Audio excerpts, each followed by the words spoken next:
It's all relative in comparison.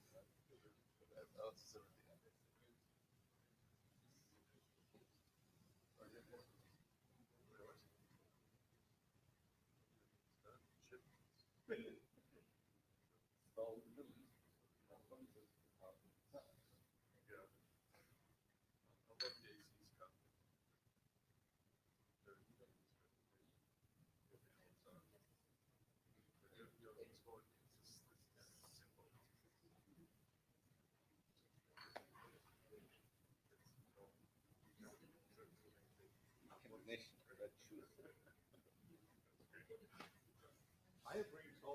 I think also about anyone to drop one.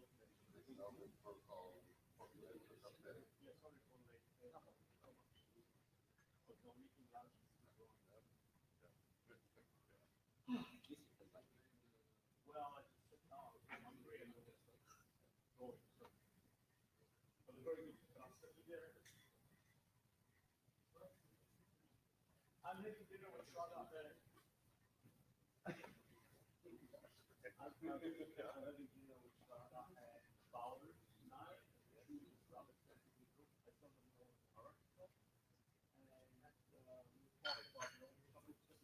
Are you still here tomorrow?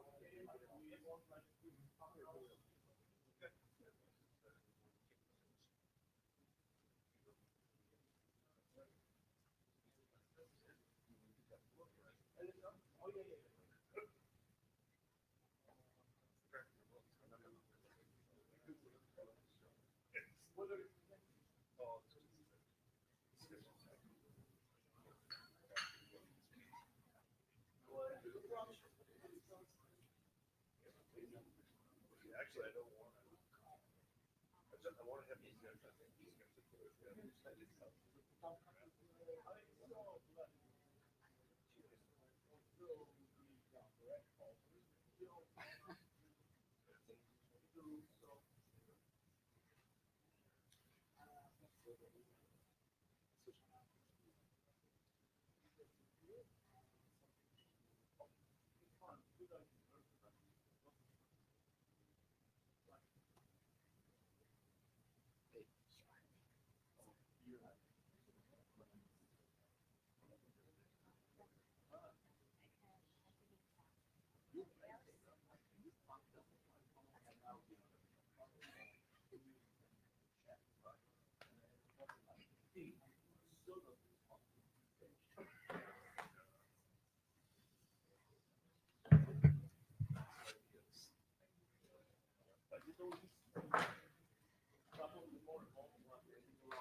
Lots of these super bright ideas.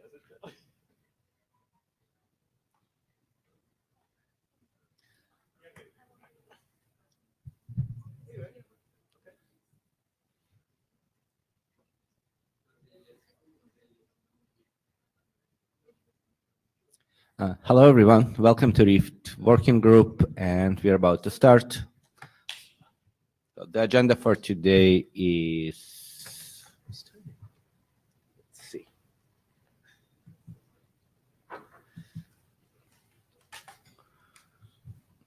We'll have presentation of an applicability draft, and then Tom talk about multi-homing and how to control disaggregation. And then Tony P will provide latest update on the main spec.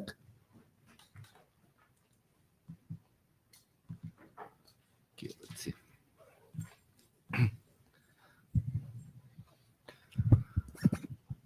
Yeah, and then I have a couple of slides on the applicability, because applicability, we didn't get to write everything. So I just have 2 or 3 PowerPoints. I can quickly talk about the issues that we'll be putting into applicability draft. Probably, just to make, just to pass the time. So are they part of your slides or? No, they kind of part of Sandy's presentation, because she's driving the applicability draft. So we talk through all these things, but not everything made in, so it's kind of like a look ahead. Have you received the slides? Yeah, I sent you slides. I mean, if we have time, if we run out of time, I'm cool. I think we'll have time. So 09 has been posted. We've reached the working group consensus and waiting for a write-up. Reviews are ongoing. The document is long, so it takes a lot of time, unfortunately. So we expect to finalize sometime between Singapore and Vancouver, hopefully. We also plan to do language, I wouldn't call it fixes, but simplification. So I'm still looking for someone who is native speaker, literate person who could really simplify the text. We've adopted the YAN specification after it has been updated to match 09. It's pretty much ready for working group last call. More work's needed on multicast and beer, and obviously on PGP and segment routing, so it's all being planned. We also plan to recharter before Vancouver.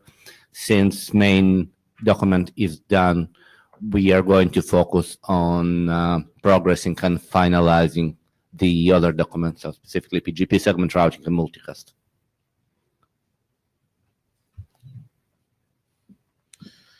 Hi, I'm Laura Ratana, routing AD. So since this went through working group last call, I haven't read the document, and I'm not a native speaker in case you want me to read it. But how are we, and this is a question maybe for you and the Shepherd and the authors, how are we reviewing the model itself? And let me make it a multi-part question. You mean thrift part of it? Yes. So I noticed that, and we've talked about doing the modeling in thrift, which is fine. That's perfect. It's not a problem. But since we're the first ones to do it, we're probably going to have to go through any growing pains that we have to go through, right? So I noticed several things. The appendix is normative, right? Which means that it's fine, but we should make sure that the model is reviewed somehow. I don't know that we have anyone who, beyond the authors, who know thrift. I mean, we don't have a thrift doctor, or we have Yang doctors and other stuff, right? We don't have a thrift doctor that could check the syntax and everything else. I noticed that the reference that's in there is public, which is good. And I don't know that it's stable in the sense that it seems to point to the LDL, I think, or the IDL. And when you look at that page, it's like, well, this is for a specific version. So I'm not sure if that, because I just don't know, if that makes a difference going forward. If at a different version, there's going to be a different result, if that's going to affect interoperability in the future or not. And if the reference is going to be stable enough for us to look at, which goes back to reviewing the syntax itself, right? The fact that it compiles and it runs and there are multiple implementations doesn't necessarily mean that it is correct, right? Meaning we go through this all the time with Yang modules that they compile and it looks okay, but then the Yang doctors say, well, you should really format it this way, or etc. So I know it's a bunch of questions, but I think we need to think about this stuff as we go through the process. Not right now necessarily, but as we go through the process, we need to have answers to all that. Because I know that I can't review the thrift. Same here. It's a very valid concern. So I try to find people outside of IETF actually know thrift, but the answer is always, why should I? So I assume we are going to iterate same way we do with young models after we've published, and if we found by building new implementation that something doesn't work, we can always respin and do quick updates. Yes, but that doesn't answer the concern, right? I understand, but I mean, obviously Tony knows what's in it, right? But asking him to review it, it's like drinking so Kool-Aid, so it doesn't really help, right? Tony P. Juniper. So finding someone to review the thrift is more up to the chairs. Okay. There's tons of thrift in the industry, not necessarily, in our field. Now, why should they? I don't know. Up to the chairs to do the salesman's job. As to the thrift compiler, well, we will be facing the same problems gRPC2 and the gRPC3, right? If they move major versions, good luck to you. Thrift has been very, very stable because Apache, put that stuff way back, and the compiler has been stable. There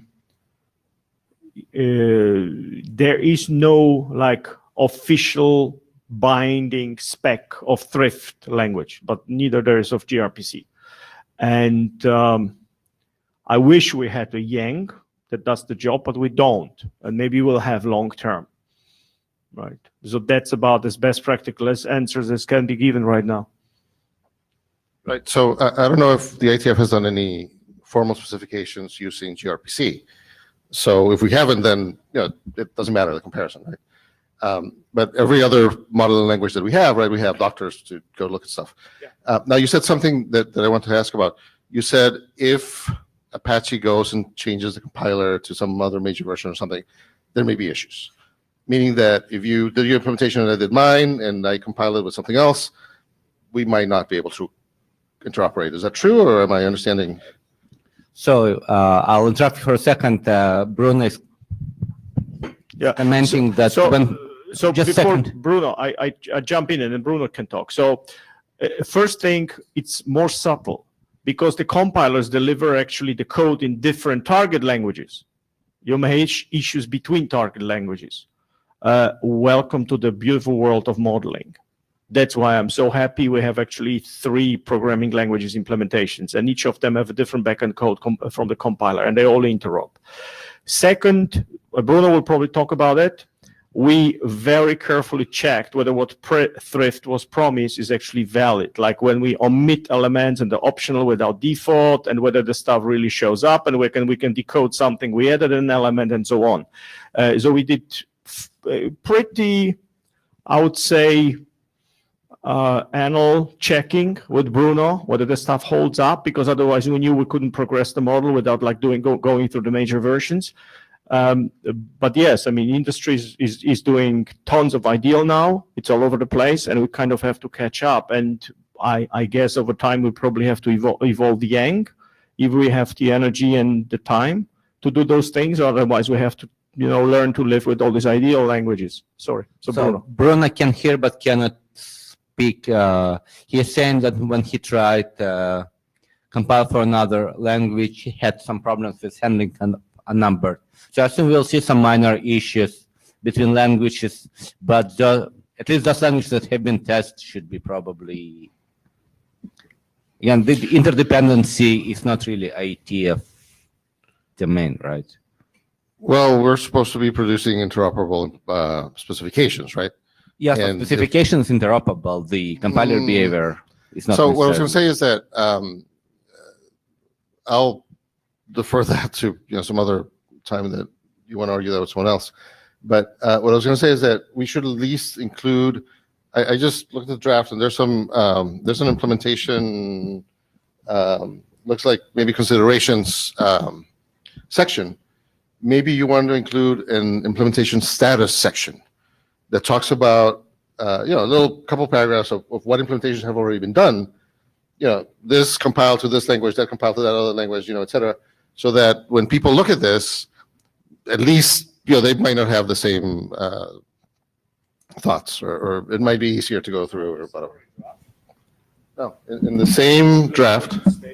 No, in the same. It will obsolete. This is a spec that should live for 20 years. So RFC 75, 40, whatever. There's an RFC that talks about best practices in indicating implementations. So it's basically a section that talks about the current state. And in fact, it is removed when the RFC is published. So it is mostly for information of the reviewers and everyone else. And so when everyone starts saying we don't know what the heck thrift is, and who reviewed it and whatever, at least we can say, well, but look, it's compiled in different languages and whatever. There's some implementations they interoperate. Oliver, that doesn't mean that there won't be objections, right? It just means that if this is a moving target, we could have something like IDR linked to wiki where it describes the link itself is immutable, but the content is. Yeah, you can do that too. Either way, whatever. We'll discuss with Tony. And So yeah, okay, no problem. Let's put an implementation section in that get basically nuked before the stuff gets, RFC'd as proposed standard. As a meta observation, this is not different than having an implementation in a C compiler bug. It's just a different level. But I mean, it's not like we fundamentally changing the world, right? We're getting better tools, and each of the tools will have its quirks, and the quirks can affect the resulting output, and these quirks will be fixed if enough people have interest and run the stuff. So it's not fundamentally unfixable or moving target. Yeah, I agree. I just, trying to guess what issues may come later so that we try and solve them now and not wait till, I'm talking about the registry, right? How we're solving the registry problem as well with IETF. okay, so points taken. And so again, for Thrift review specifically, if someone can help, I try to ping some people at Facebook. No one wants to spend their time on this, unfortunately. And they shouldn't really. Okay, Dima?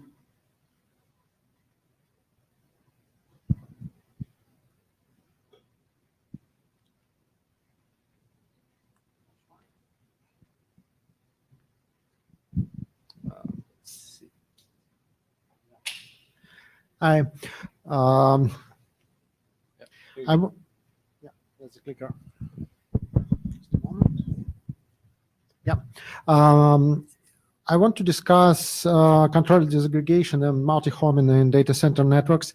It's not specifically about Rift, but I want to go through the slides to show problems which are difficult to solve without Rift. So essentially, why we want to do disaggregation and aggregation, of course. Some problems which are difficult to solve if we are using BGP, which is commonplace in really large data center networks now. That basically boils down to following things. In FAT3, if we consider any particular level, it's completely disjoint. Nodes don't know about each other. And some decisions cannot be really made using only local information. But it can be solved with Rift and quite elegantly. To limit the scope of discussion, we are talking about layer 3 data center networks only, considering only reachability, but not considering asymmetrical bandwidth. And we are not talking about details of Rift implementation because it was discussed many times before. Just to remind the topology of the network we are talking about. In examples, I will use closed topology with 2 spine levels and 1 leaf or Tor level. All the directions, south, north, east, west. And essentially, we are following classical closed building procedure. Recursively, we are taking some elements with some radix, combining them into something which we can consider switching element with higher radix, and if that's not enough, we're repeating. That's it. And basically, different ways to scale the data center networks. We are usually doing higher radix and multiple levels. So why aggregate? First of all, it's to get smaller state, both for forwarding and for routing. And second, to potentially achieve small burst radius. But there is a problem, potential problem, when we are aggregating multipass routes. What kind of multipass routes we have and how they propagate. I'm talking about propagation of routes to contrast what we have with distance vector and BGP to what potentially can be done with Rift. So what we have. First is default or entire data center network aggregate, which covers everything. It usually, not usually, it always points north toward top of fabric, and it propagates south from top of fabric. It shouldn't propagate north from some node on the intermediate level. And there could be small aggregates, situational. They appear in following cases: when we do, for example, host multi-homing, or when we introduce extra mesh between spine levels, or if you're trying to do something like redundancy on the top of pod level, which some hyperscalers do. It introduces valley routing, so basically traffic could go down to the leaf level, then reflects back to spine 1 level, and then reflects back to correct leaf. And it's problematic because it has its own corner cases. Those small aggregates, where they point to, it depends on the place in the network. They might point south, they might point north. It really depends on where we are in the network. And they normally propagates from the origin up to the top of fabric, then reflected and propagate north or south to the rest of the network. So, okay, there are some positive things with aggregation, why we do disaggregate.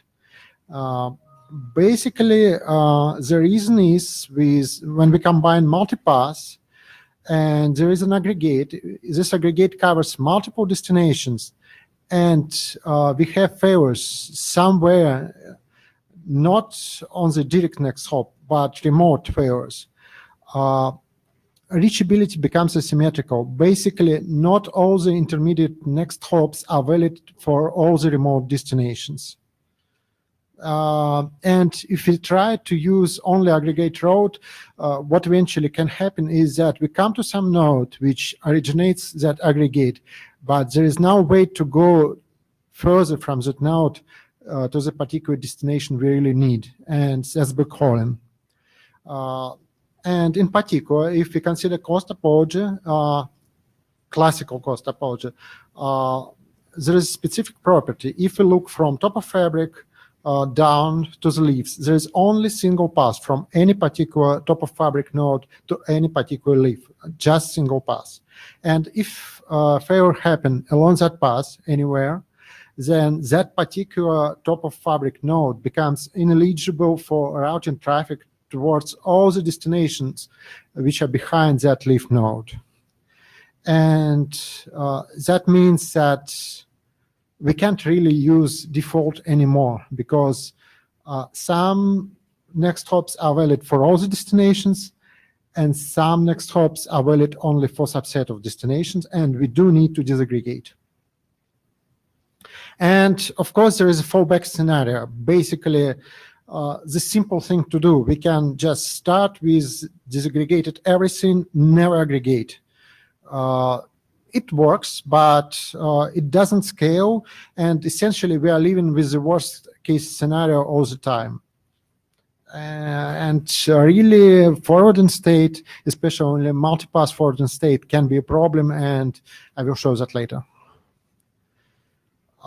So what cannot be decided based on the local information? We cannot decide if following things. Do we need to propagate some specific routes which we received from nodes south from us?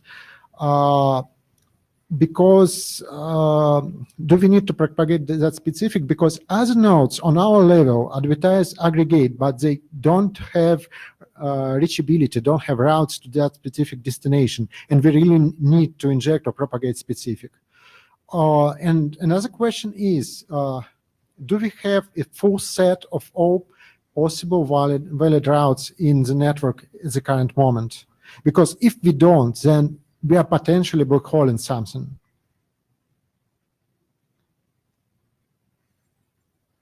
Of course, once again, one of the potential solutions, if we know all the destination in advance and can distribute that to all the nodes in the network, that could be potential solution, but it's really it's not feasible most of the time. And here are some examples. Yeah. Good. So, for example, we are having failure from. You need to use Yeah, it's difficult to combine the two. Take it, hold in your hand. Yeah. It works? Excellent. So what we have here, there is top of fabric, spine to node, and we have a failure on the link from this node to the node on level 1. That means that we cannot go from this node to this node. And this arrow just shows where we want to send traffic.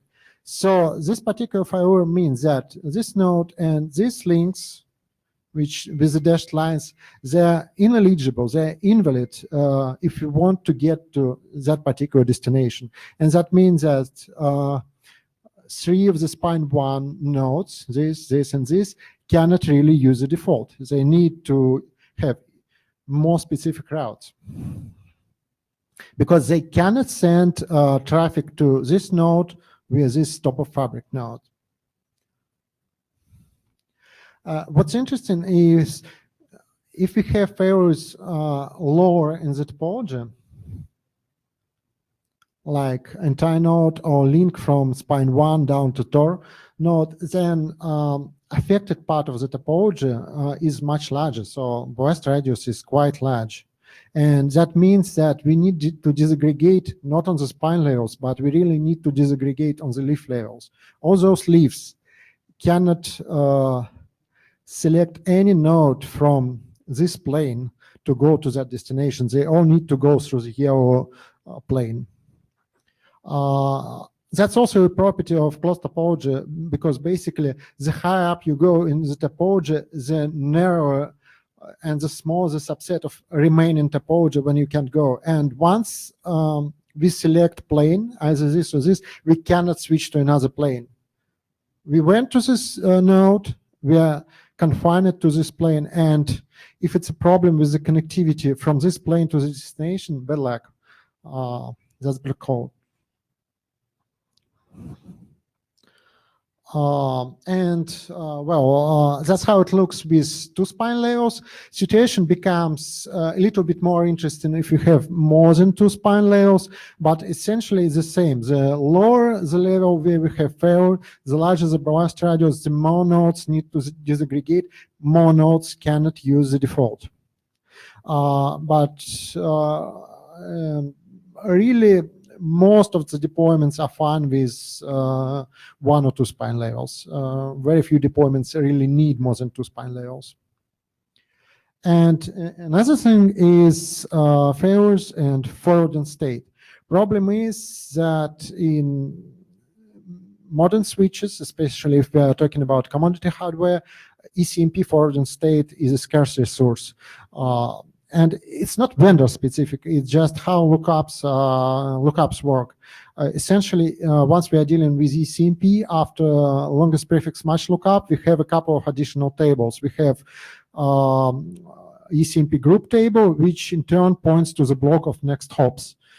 And those resources are limited.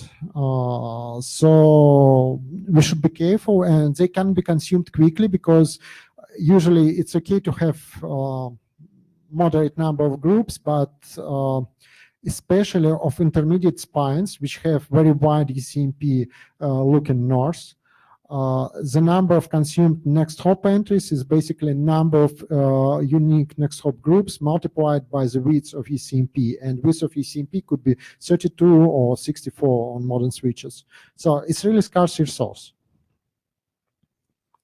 On leaves on top of rack switches, number of potentially unique next hop groups is usually limited by the number of combination of next hop. For example, typically if you have something like 8 uplinks, there are only 256 potential combinations of valid and invalid next hops. So that's 256 next hop groups max.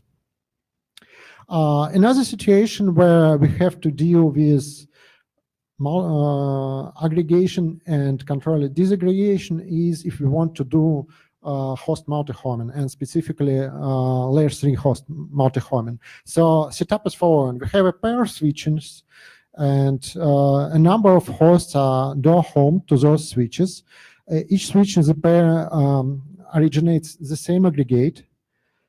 And in this situation, Leaf or Tor don't have enough local information to figure out following things. First, if the host is dead or it's just the link towards that host is dead. Locally, we cannot really decide. That means that only host decides, and host makes the decision to inject more specific routes in case of one of the uplinks failure. And another thing is that leaf cannot decide locally if another leaf in the pair is alive or dead. And if we have a bunch of specifics and we are sure that another leaf is dead and not advertising the aggregate, it's okay to suppress those specifics. But if we don't, we need to propagate them, and that decision cannot be made locally. That could be a really serious problem, because if you consider a scenario with a power cycle or power up for pod or even entire data centers, switches in the pair never comes up at the same time, and it can be a really massive injection of specific routes. So how it looks? First, consider that pair and just a couple of hosts attached, and we have a failure on one of the links. So both switches originate aggregate for the pair. They propagated north, and host X sees that it has lost one of the uplinks and decides to inject more specific routes. And everything basically works as expected, because that specific attracts all the traffic towards the host. But consider the situation when entire switch goes down. Now all the hosts attached to the pair of switches are injecting more specific routes, because they locally decided that it's time to inject specifics to be reachable. But in this case, really, switch A don't have to propagate all those specific, because switch B is down. It doesn't advertise aggregate. It doesn't attract the traffic. So it's enough to only propagate that aggregate. But it's impossible to do that decision locally without information about neighbors. So that basically scenarios. What's common in all of them is that the proper decision making in those scenarios depend on non-local information, and it's very difficult to achieve if we are using path vector routing. But Rift solves those scenarios nicely, in particular because of both link state propagation north and south reflection. South reflection allows to distribute information about neighbors on the same level. So we know that if the neighbor is alive or dead, and what kind of topology information and what kind of reachability it has, and it allows to solve a lot of those problems without some extra mechanism or trying to attach finite states machine to the BGP or whatever, without some external decision-making logic. That's it.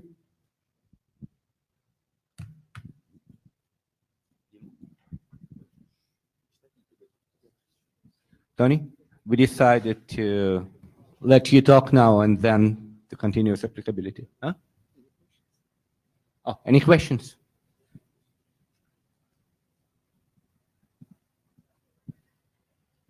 Thank you, Dima. Tony?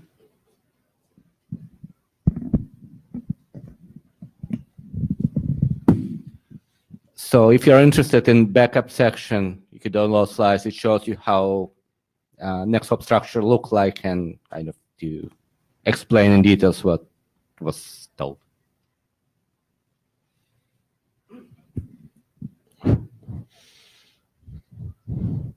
And Dima only told you half the truth because they're doing very interesting things.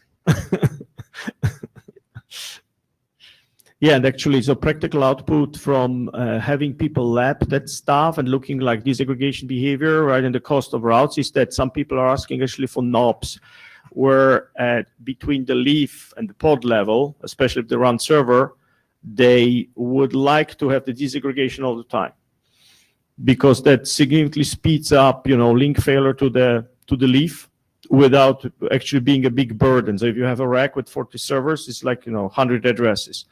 So they would like to have that on the server always per default disaggregated. They don't want to deal with the first link failure.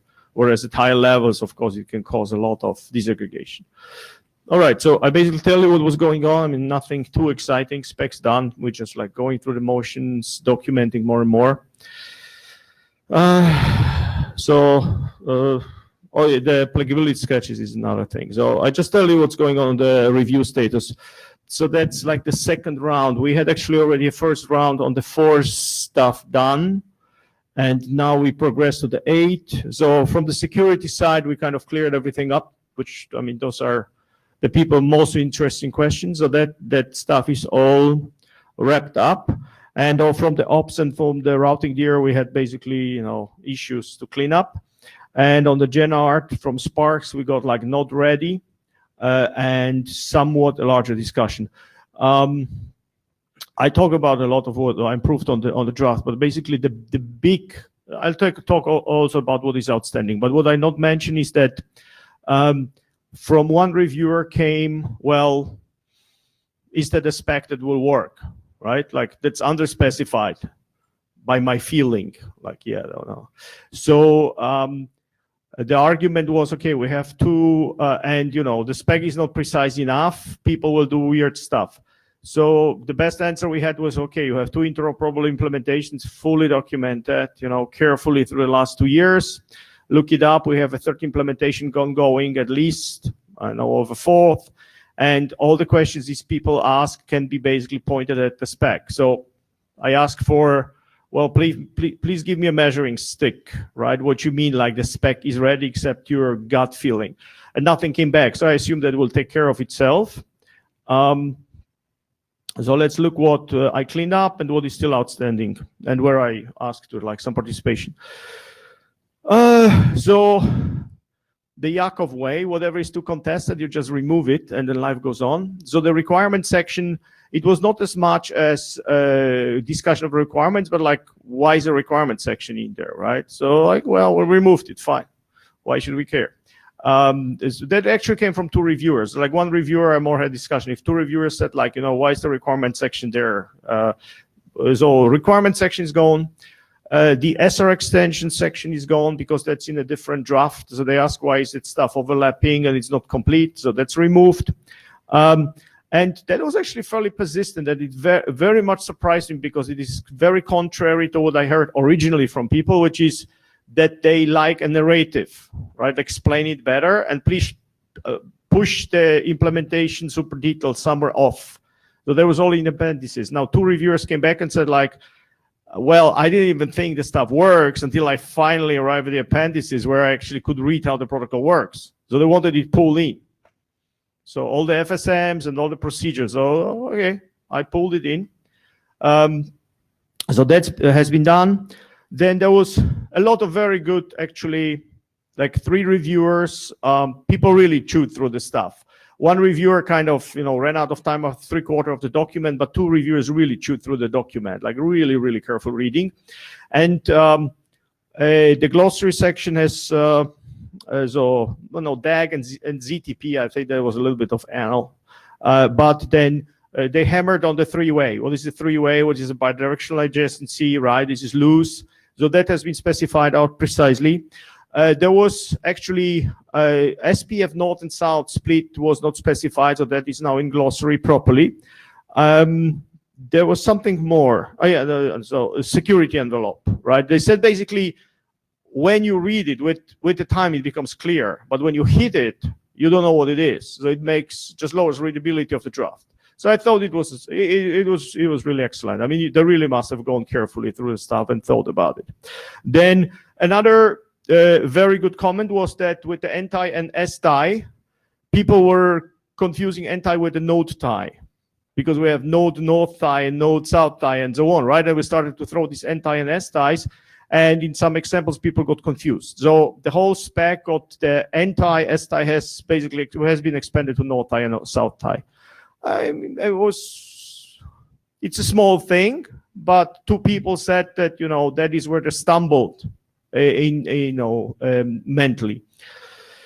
The general topology, the crossbars, which is very key, but obviously not an easy read, no matter how well we try to put it out there. That has been what people nailed on, that there was no terminology section. So we were kind of like introducing the terminology as we went along and a bunch of variables here and there. So that has been pulled up to make for a simpler reading. And then, these pictures, ASCII art, right? People were stumbling because it's really complex stuff. You remember I told you the HH will confuse the hell out of people. Let's make it an O, right? So everything has been replaced with a little dot, because we have these two HH for an RJ45 jacks, and people stumbled like, are there one? Is this two? Or pictures change. I mean, it sounds trivial, but you get it from two people means like, yeah, it's a mental hurdle, right? To understand the spec. Then we had a lot of things where things were still called spines, which is like the very, very old stuff, which were really top of fabrics. So that improved, just properly name things, the way we introduced them on readability of example. There was, that's an IS flavory spec. So we have these deep clauses, and there were 1.1.2.3.4. And, after discussion with a reviewer, it's much better to change the numbering, which the XML to RFC allows you. So you have number, alphabet, Roman, something, right? So it makes for easier discussion. It doesn't need, but ultimately this thing, if it comes multiple times, it will help people. Not a big price. And then lots of stuff on the normative. So stuff like EUI 64, there was discussion. The spec, I agree, we have been lentient, right? So people start to point out, well, that's really normative. That should be caps, right? So there was a couple of cases that we corrected. What fell out was an interesting discussion, and that's more open to the group. We're very far. We're in the last things, but hey, no, we're not an immovable thing. The question was brought up whether we should introduce something into the schema to support the BFT strict mode. So I put a clarification in how the BFT is supposed to work, because that wasn't clear. It wasn't breaking the spec, but people could do different things, so that would be mildly unexpected. So right now, basically, BFT behaves like all the undocumented OSPF ISI's behavior, which is basically lentient. You don't wait for BFT. And now the specs are out with the BFT strict mode on BGP and ISI's OSPF, right? Because it's somewhat a real problem in certain deployments. So should we put something into the schema still? If you make it normative, you'll have to wait. And strict BFD is nowhere close to be done. I don't know. It's a discussion. I wouldn't do it. I don't even know whether the strict mode has to be normative, right? So you can safely ignore it, everything will work. But if you don't have the indication, you don't know whether the other guy desires a strict. So you have no signaling. You may ignore the signal, but if you don't have the signaling, you cannot know whether you're willing to use it or ignore it. Just a quick comment. The fact that it's optional doesn't mean that it doesn't need to be normative. So separate draft on strict BFD in RIFT. Yeah, but you need the information element to indicate that you want it strict, which would basically necessitate a minor schema revision. And since we're not RFC'd yet, it will be just one little field. So what's the big deal? I don't know. Just a question to the room. After the reviewers went through the stuff, with pincers. Then, and that's a very interesting discussion for Alvaro. Now, the spec has somehow to pour the schema into registries, right? Because that's what we have. And our registry are normally built for maybe one small space with 200 numbers. This schema is generating pages and pages and pages of requests, right? Because every schema element, if you want, is its own namespace, and it has elements inside, and each of them have a reserved value, possibly. Right, so the first thing is you have the schema element. Oh, I wish I would have an, so like you have a structure something, and it's like gRPC, every element is numbered, so you have to reserve those elements. You have to say, I need a namespace for whatever, for Thai, and in Thai I have 4 different elements, and they have numbering 1, 2, 3, 4, so you have to reserve that. And then within that, there are structures again, right? So you start to generate pages. I mean, knowing me, I just wrote a small schema compiler and bang, out it comes. Right here's all my requests. Now, is that the right thing to do? If we want to keep the registries, I do yes, because otherwise we basically have to say, we don't use registry. The schema is the registry. In fact, and here's one value of registries I see, a big value actually, because the schema could be the normative registry. There's comment from Bruno. The registry is not the right place to publish a model. We don't publish young models in the registry, do we? Yeah, so here's an observation. Bruno is as always almost right. He can talk. Oh, that's good. So there is a big value to the registry, I see. And you will see that when, so let's say we have this schema version 2. And now we go to version 3. So like, yeah, okay, so we have new set of registry for version 3, right? But mostly we go minors, like let's add a field, that's an optional field. And so the schema goes from 2.0 to 2.1, which means that anybody who runs 2.0 will work. It's like introduce ISIS TLV that you ignore. But now we could maintain in the schema something that reserved the structure, but actually versions with schema version supports this field. And now we have an implementer that's really, really helpful, because I can write an implementation and I can look at the packet and go like, okay, it comes with 2.1. So I know, oh, I can go and look at this field. And if it comes with 2.0, I know I don't have to. But now if you just have the previous document with your schema 2.0, and then another documents get published with 2.1, you have to run a diff and hope for the best. Whereas the registry is very normative. It's very, you can look at the whole thing and see which version supports, which field. So I think there's a lot, potentially a lot of value having registries running this way, because the historical track is then very normative, very well controlled. And what also can of course happen, so let's say you have the schema version 2, it's really all completely independent of Rift. If we go into now schema stuff, that's all just price of living, right? For the luxury of avoiding 90% of the dumb work we're doing manually that the schema compiler does for us, this is the price. So the other thing that the registry will avoid is that we have a document published at 2.0, right? And now 2 extensions come up, like 2 ISIS TLVs, same thing. And they basically start to extend the schema. And they go like 2.1 and the other one is 2.1 or even 2.2, but they can collide by taking a code point on a structure, right?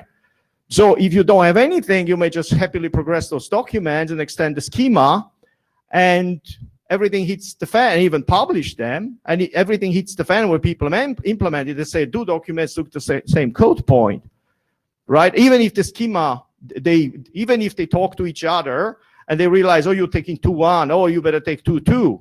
Right now, the 2.2, does it imply that the 2.1 is in it? Well, maybe not even, right? So now you have to synchronize the guys who gonna do that. They may talk to each other if you're lucky. But if they meet on the registry and they have to ask, okay, I'm coming with a 2.1 with this field, and the other people tell them, no, first, 2.1's already taken, and second, this field is possibly the same value, then you cannot evolve. It serializes the schema evolution, right? Because the schema, the beauty is like ISIS TLVs. Multiple people can progress it. But ultimately, when multiple people progress ISIS extension, they have to go to registry and ask for the number. And if the number collides, it's a no-go. And here the registry would play the same serialization, right? It will make sure that the schema version progresses in a linear fashion. And second, that you will not have a collision of the code points. So I think there's value. Alvar, what do you think? I mean, we started this discussion years ago, right? How we're going to normatively, what are we doing with the schema? So the document right now has a long IANA section. I'm assuming that you're doing registers right now, right? Yeah. Yeah. Well, which is for the same basically reasons that you Python script said- generated. I compiled the schema and I produced this wonderful IANA section, but that's So about for it. the same reason that you just said that, avoid collisions in case of extensions and stuff like that, I agree. I have no idea how often major schema versions are going to come by, or anything like that, because if it's every 6 months, then who cares? I But if it's think just the extensions, then I think the registry makes sense. So either the stuff will be not successful, which means quiet life, or otherwise, if this thing becomes, let's assume it becomes wildly successful, just like ISIS is, then, I mean, what is the resolution? I mean, how often do we extend ISIS? So comment Less? from 6 months? Jabber. Comment from Bruno. So I'm just reading, so I can say I'm agreeing with this, right? Let's just serialize the models themselves. Her publishes model 2.1 first wins. The other party has to fix the merge conflict and publish 2.2. Yeah, but then, how do we publish models? Because right now it's just part of the document. I stuck it as an appendix. Is that the right way? Or maybe we have a special registry type called schema. I don't know. But I mean, I think we won't be able to avoid the benefits of schema longer term. No. All right, so I just set it out there in the room. That was what was going on. Then very good comment. Someone read the math section of the sequence number and realized that I was full of it when I called the relation symmetry, so that needed fixing. So there's the two to-dos that are out there. So one observation was that it's very cute that I'm giving them a dot thing and you can run it through a dot compiler and look at the FSM, but it's not like the most beautiful thing in the world. We have the version 3 and exactly one RFC published. So it's like going, because I think we looked at it 6 months ago and it wasn't there yet. So I have to put the SVG in, which we have, right, of the FSMs and publish it as version 3 in PDF with the pictures. So that's something. And the second one is basically simplify the language, right? The famous thing, like, so the same reviewer who said it may be underspecified had said that it's too much text. Maybe it should be simpler. So it's like the Mozart movie, where after the opera, the emperor tells Mozart, too many notes, a great thing, but just too many notes, right? So but we have to tighten the language. I mean, I'm sympathetic with that, which means probably shorter sentences, smoothing over the declaration, some of the descriptive text, volunteers highly desired, right? And it's basically just reading and just smoothing the language into more readable text. It wasn't like it's factually wrong or it's very unclear. Some of the stuff like, can you add this and the other, but basically smooth this thing for easier reading. Sentence is too long, maybe a little bit on the complexity sometimes, context may be better clarified. So that's just no magic, just need some good reader who's willing to discuss stuff a little. Pascal, tu es here.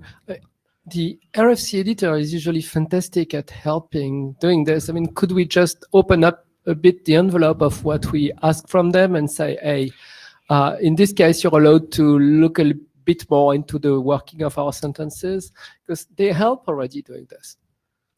No. Or Just pay more Adrian off, technical. something, I don't know. Well, Adrian is editor. Alberto not running anything. True, the RFC editor does a wonderful job all the time. However, we need the document to be readable and reviewable by a bunch of other people.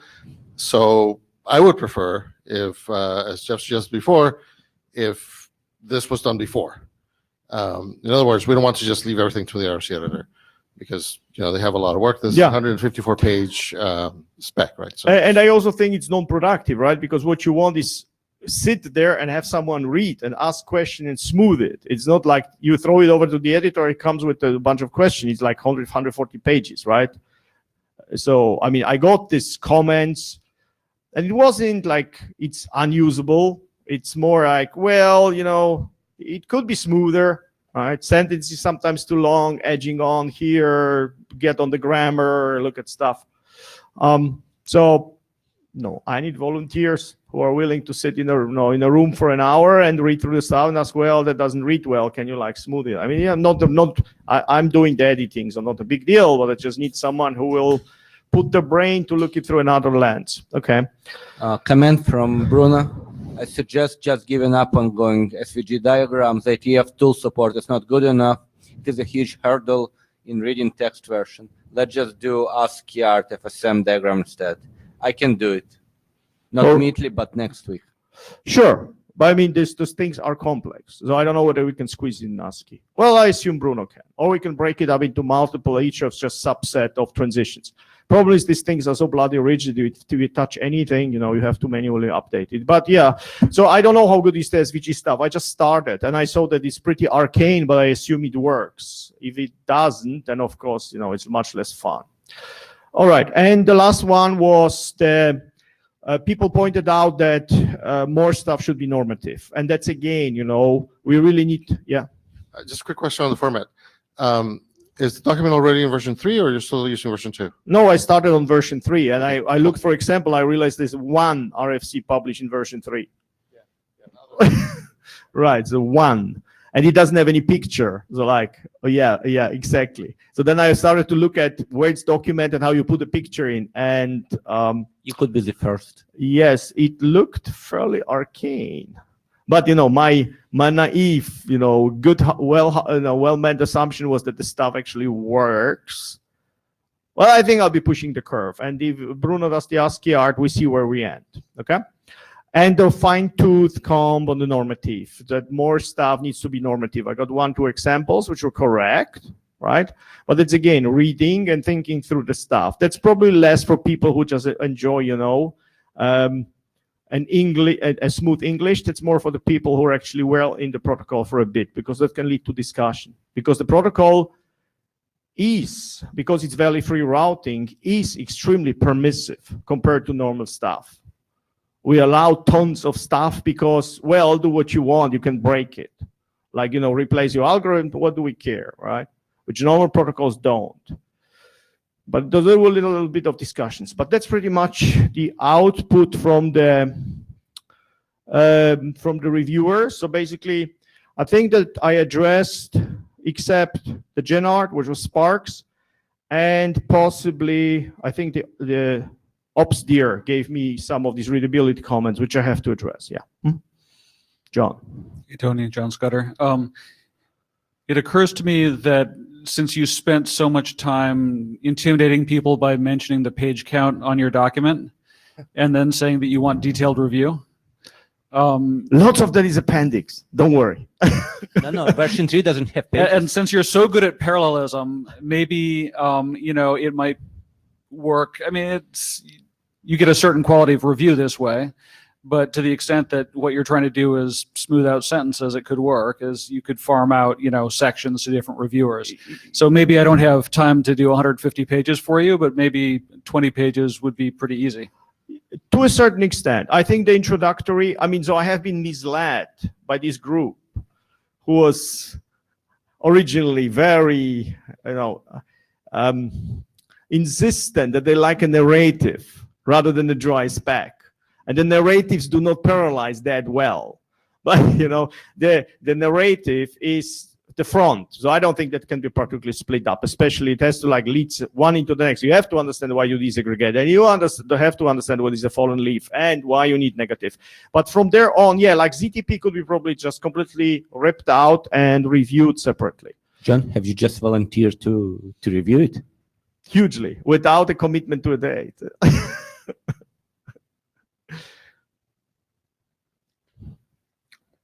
For the purposes of the minutes, I have absolutely not agreed to do that. But Tony can buy me a beer later and we'll talk.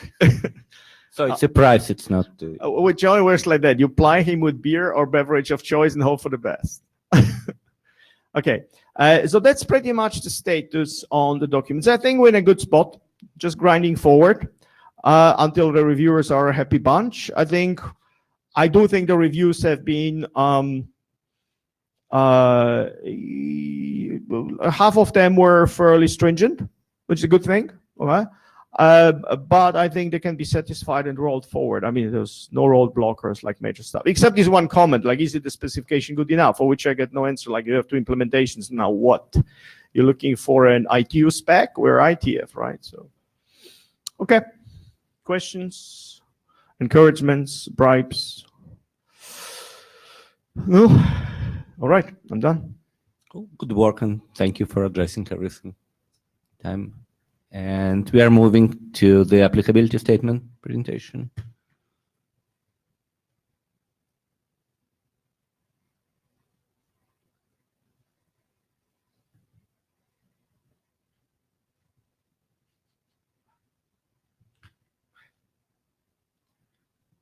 So, yeah, I wonder if it works. which one? Does it work? Mic? No, not the mic, the clicker. Okay, I'll do it for you. It stopped working. Doesn't Okay. left out. So now going to the applicability draft. Basically, we are talking about updates since the previous IETF and next steps. So what was changed and mostly not changed, mostly added. As we added miscabling examples especially with miscabling between levels. IPv4 over IPv6 fabric, door homing servers, fabric with a controller with a couple of options where to attach it, subnet mismatch and address families, and anycast consideration. Next slide, please. So here we mostly have diagrams from the applicability draft, and for miscabling we consider interaction between ZTP in particular, and not only but also ZTP and miscabling between levels, which is invalid topology. So what kind of miscabling can we have and how pruning works in that case? Because if it's not part of valid topologies, that link should be pruned. Next, please. V4 over V6. So basic idea is that Rift allows advertising V4 prefixes and using V6 network, same as RFC 5549, for example. So using a line V6 topology and using it as next hop for V4. And it's expected that entire fabric supports the same time of address families, but it's possible to indicate what kind of address families node supports. So it is possible to have two different topologies for different address families on top of the same physical topology.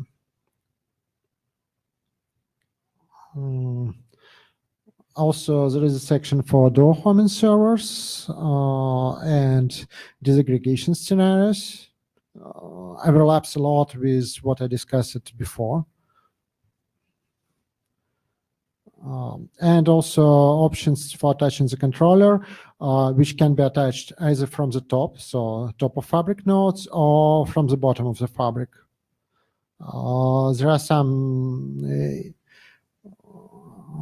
things to consider when we attach controller to the top and when it loses some the connectivity to the top, and nothing unusual when we're attaching controller from the leaf, because so it's a more benign situation essentially, because everything is distributed across the entire fabric. Also was added subnet mismatch and address families. And next slide, please. So, anycast considerations and reference to the policy guided prefixes, because normally if we have anycast and look from the top of fabric, it's essentially multi-pass route. There's no way to sit in a particular node. We have no way when forwarding to distinguish if it's just multipass to single destination or real anycast, but there can be valid situation, and we might want to specifically guide traffic. For example, if we inject traffic from some leaf nodes and we have any cast destinations behind some other leaf nodes. We essentially want to distribute it to do real anycast. And if there is another leaf with anycast destination attached within the same pod, we will never reach the remaining nodes normally, because it will be shortcutted inside the pod. We don't want to that. And to avoid it, there is an option to use policy-guided prefixes. I guess that's it. Yeah, want comments? There are also some to-do items on the applicability draft.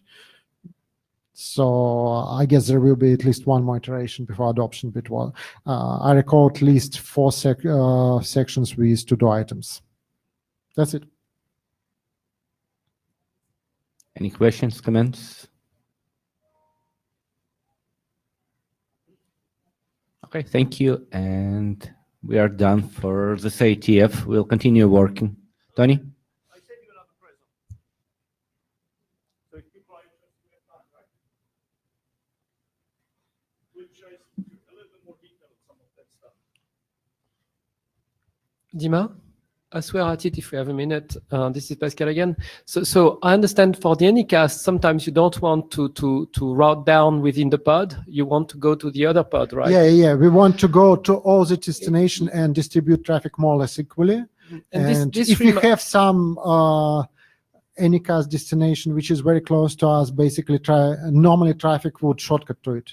Yeah, and that's because we actually put in the rib the information from the pod itself. And we had the discussion about tunneling long time ago, and maybe we'll resurrect those ideas in a separate draft. But there might be cases where you, in the top of pod, you don't want, you learn this thing from the flooding, but you actually don't put it in your routing table. You just pass it up. Sort of, yeah. And if you do that, then you get the kind of result you want, right? Because you don't have the route self to the anycast address. There are cases, for me, the case was more mobility. If things move very rapidly, you might want to send them to the TOF because maybe only the TOF has a real state of where things are. Yeah, that's basically it, because we have ties which prescribe to which direction we can bind the route, if we are talking about any There you cars. go. So not using some direction for any cars, go to the top of fabric and then go.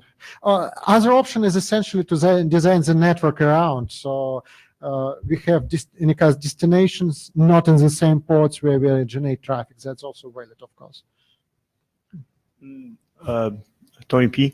Or otherwise, we can have something. I mean, we have communities on the prefixes, right? So you can put the community on the prefix, do not install in the RIP unless you're TOF. We can just reserve a community.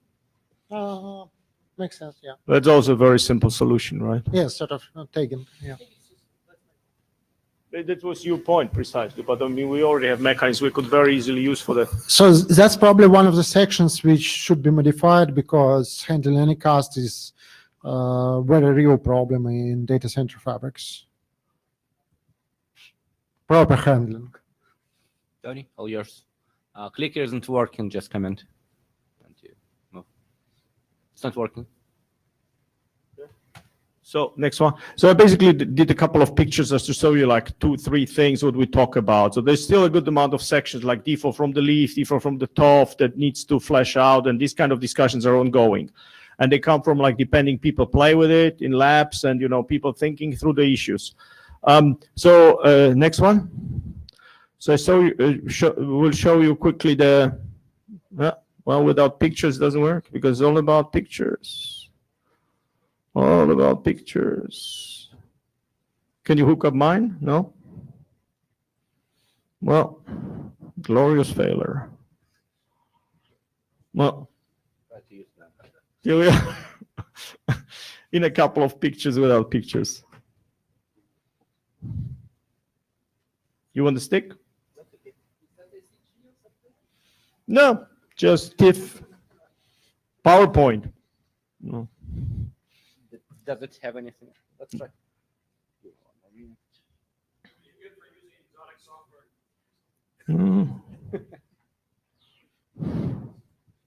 Let's download it.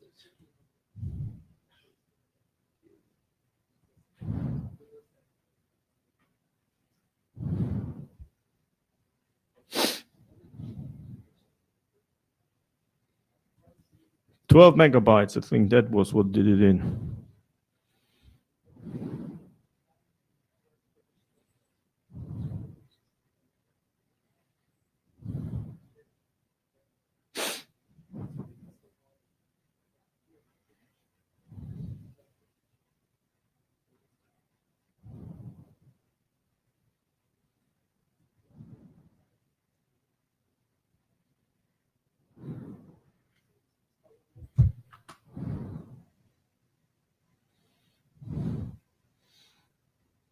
Nope, I think he's unhappy.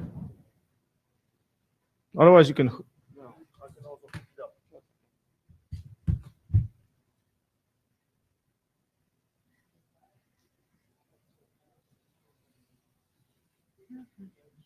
Yep. Yeah. Got the picture? Yeah. So flip forward to the picture, please. Yeah. Okay.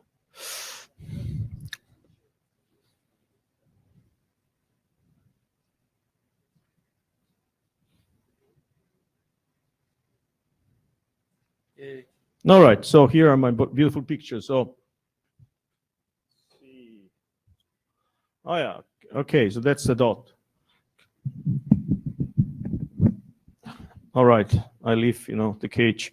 So that shows you some of the configuration. So what is the V4 of a V6 thingy? So basically what happens is that if you come up and you only have V6 and D, right? You only have link local addresses, and that's it. And what Rift does for you, it indicates on the link whether the link is V4 forwarding capable, because otherwise how do you know whether you can do V4 over V6 or you can't, right?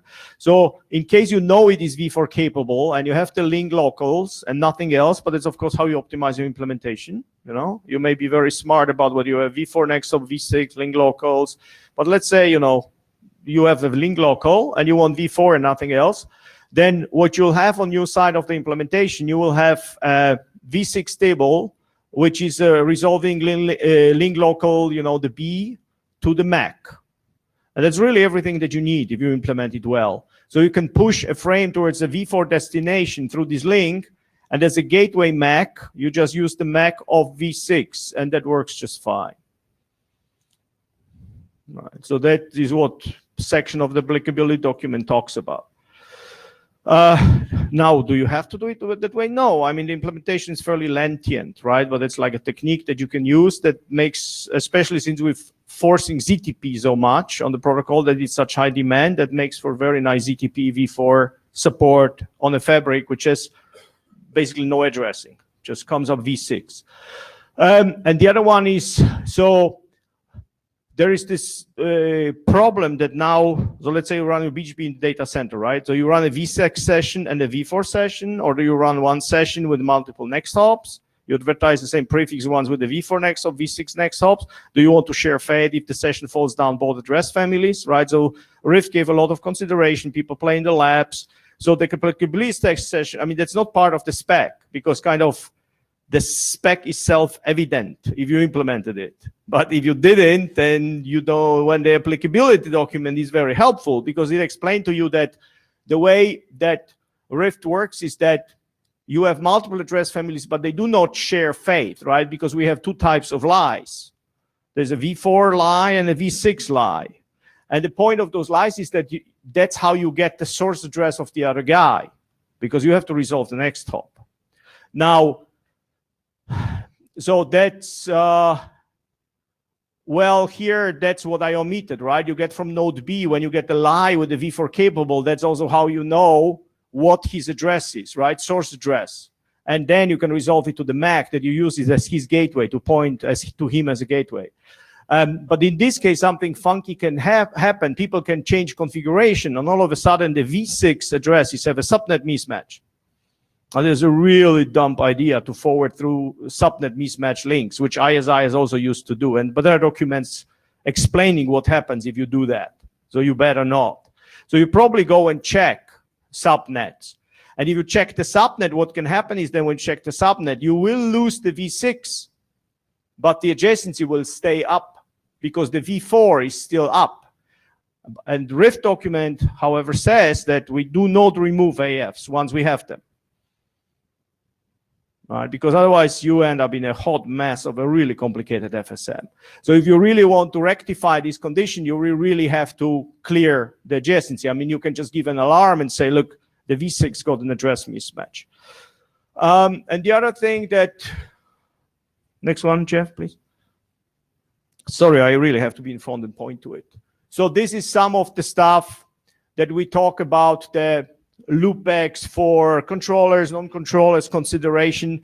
And basically, it all boils down to how much of internal reachability do you need on the fabric. And by internal reachability, I mean, which nodes do you want to get to from where? Because in the most extreme case, this is a fabric. And without loopbacks, without anything, it's literally a switching fabric. Just comes up, just switch on V6, and the stuff works. But now you go, well, maybe I'm not that comfortable with it, and I want to get to those nodes via loopback or something. And then also the attaching controllers and so on presents the same, boils to the same, problem. You want to hit a specific point on the fabric somehow. So if you start to look at the loopback reachability, so when you go from leaf to leaf, the green stuff, link failures present no problems. You just, you pop up the default, right? And if Rift isn't disaggregate, it means the default works. Because otherwise Rift will disaggregate and guide you the right way. And once you hit the top of the fabric, the guy knows precisely which ways are feasible to get you to the leaf. So leaf to leaf, no special consideration. Leaf to leaf loopbacks always work, right? Without actually on A seeing B loopback. It's not necessary. You just send towards B and the fabric will figure it out. But if you want to go from bottom to top, things starts to get interesting, right? So that's kind of the not normal case, and some people like that for bazillion reasons. Now imagine someone wants to do egress engineering on the fabric because they go out at the top. A good amount of people does that, about half, So half of the people does leaf to leaf, strict leaf to leaf. And some people like come from the top, exit at the top. And there's, for example, a desire to go out a certain gateway. So now you have to hit from A, either alpha or beta. Now think about it, since it's all defaults, it's not such a simple thing because A sends it default, but from here on it just has two defaults. Now, if it goes to alpha, but it picks up the default to hits to beta, it will black hole, right?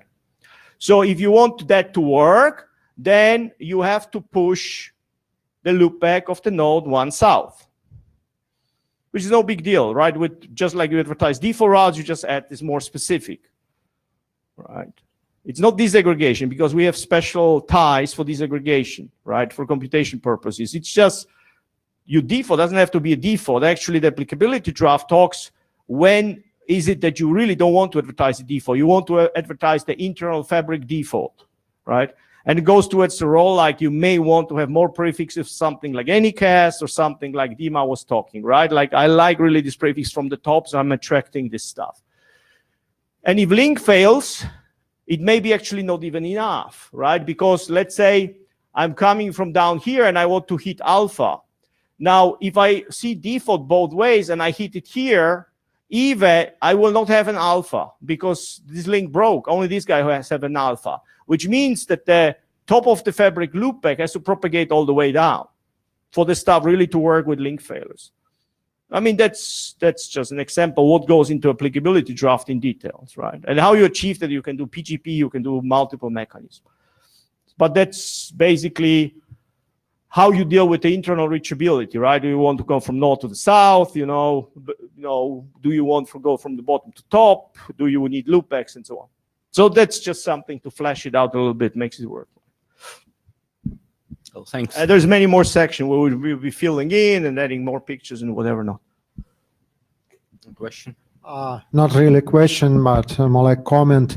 When we inject in specific route, basically host routes or loopback routes for top of fabric nodes and propagating them down, it's much easier on the hardware resources because all those routes are essentially unipath. They are not consuming ECMP resources, so it's really not difficult to handle. Well, not necessarily. I mean, Depends on the topology. Yeah. Depends also on your implementation, how you pick it out, right? I mean, but because if beta advertises loopback, it floods it to everyone, right? So this guy has his unique path, but if it floods farther down, then these guys will have multiple paths. As I said, yeah, it depends on the topology. In this one, we have additional meshing between spine levels, so yes, there will be multipaths. Yeah. Anyway, it's not going to be very wide, at least. Well, it's as wide as you fan out in the pod, right? Yeah. Yeah. Okay. Yeah. Oh, so that's your concern. Yeah. It would be like pod fan out. Okay.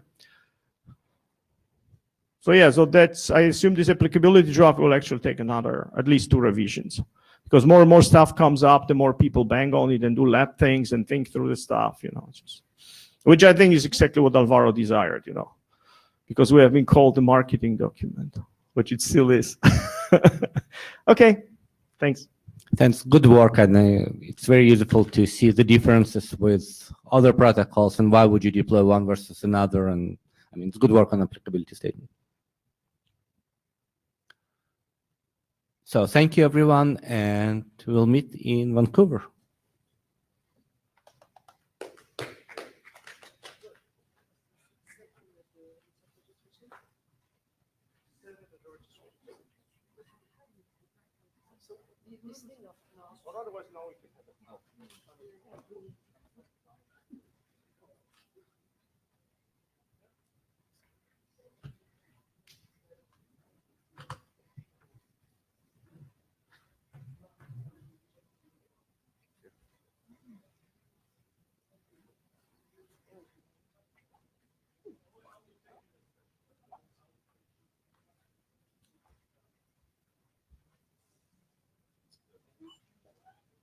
Change it automatically.